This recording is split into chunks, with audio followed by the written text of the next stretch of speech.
You think you're clever. You think that because you wrapped your valuables in a sock and shoved them to the back of your underwear drawer, they're safe. You're wrong. Dead wrong. When the glass shatters and the adrenaline spikes, the clock starts ticking. A professional crew isn't stumbling around in the dark hoping to get lucky. They are executing a high-speed algorithm designed to strip your life to the bone in under 8 minutes. They know your house better than you do because every house follows the same predictable, pathetic blueprint of human behavior. You are operating on hope. They are operating on statistics. The moment they breach that door, they are looking at your decor. They are scanning for high-density value zones. They know exactly where you feel safe because 99% of the population shares the exact same lazy psychology. You aren't hiding anything. You are organizing it for them.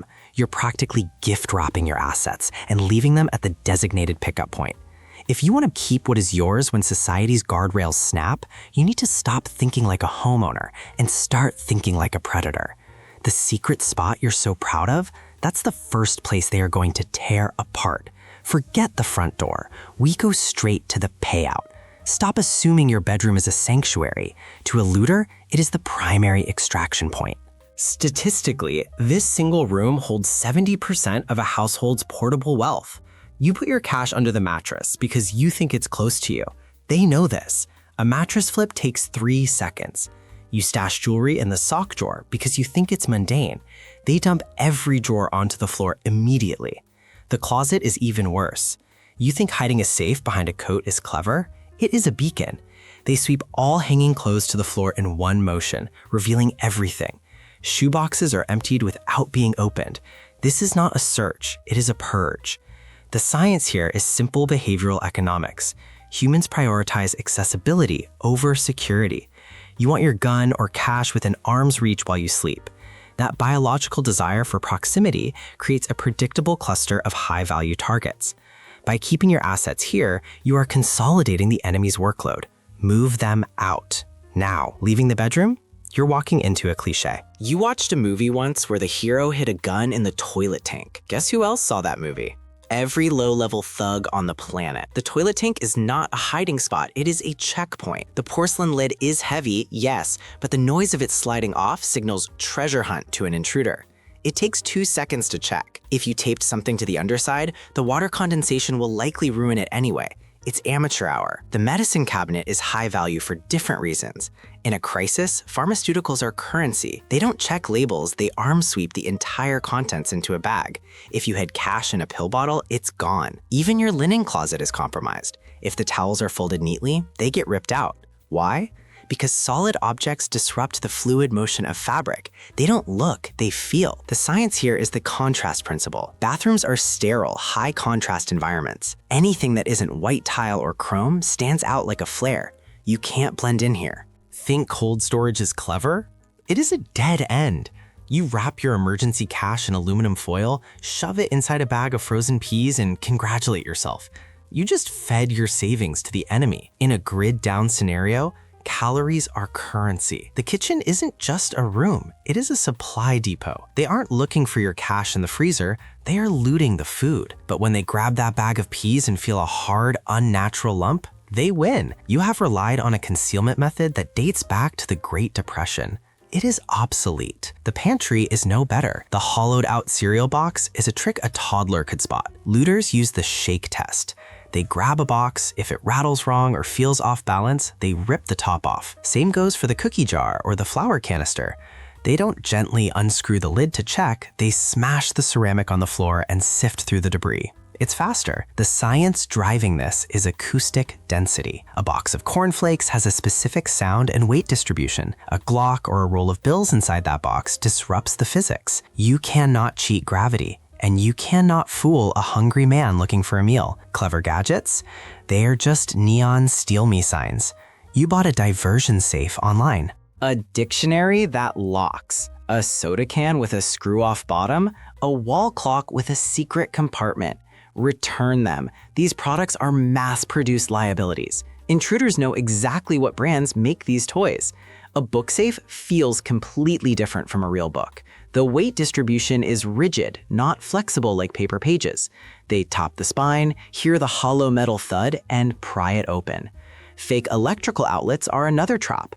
Unless you are an electrician who installed a junction box behind the drywall, that fake faceplate is just plastic glued to plaster. One kick and your wall crumbles, revealing the stash. Pictures on the wall? They don't look behind them, they smash them.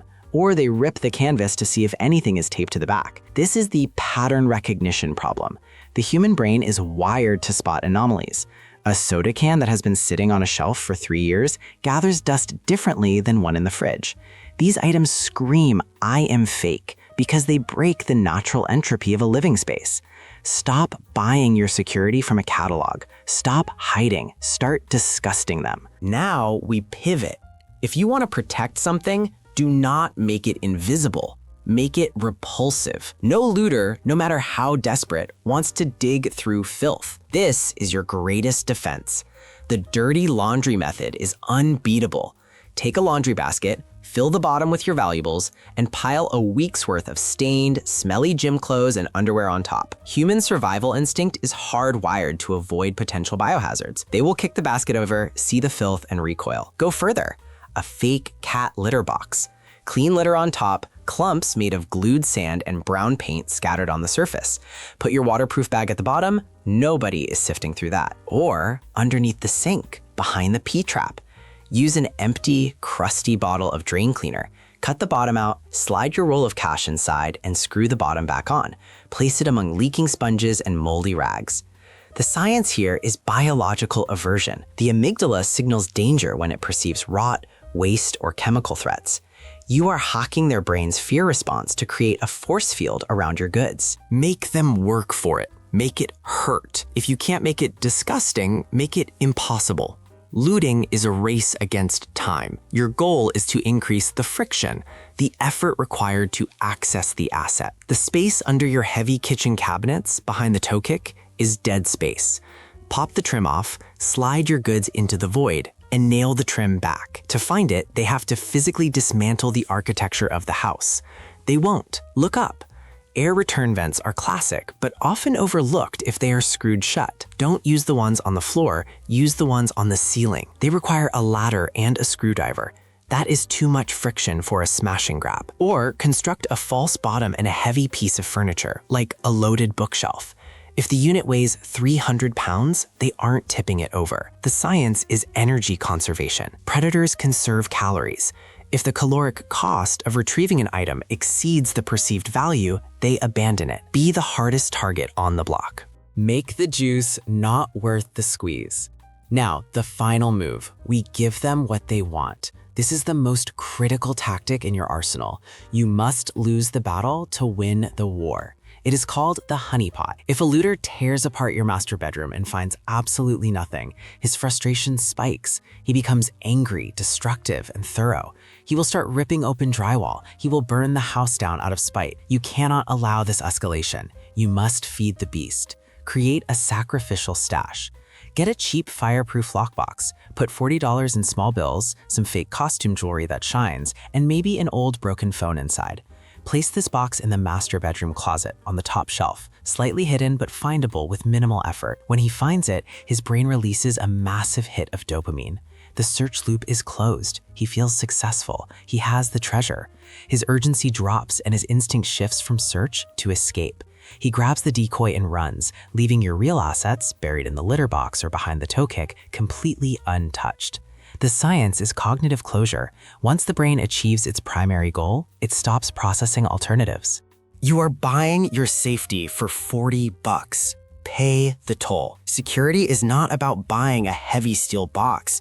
It is about reverse engineering the mind of a predator. You have stopped playing a child's game of hide and seek. You are now engineering a psychological minefield. By leveraging biological disgust, physical friction, and the sacrificial decoy, you are no longer a passive victim waiting to be harvested. You are the puppet master pulling the strings of a violent intruder, guiding him exactly where you want him to go and forcing him to leave exactly when you decide. Tonight, conduct a red team audit of your own home. Look at your hiding spots with cold eyes. If you can access them in 5 seconds, they are not secure. Empty the sock drawer.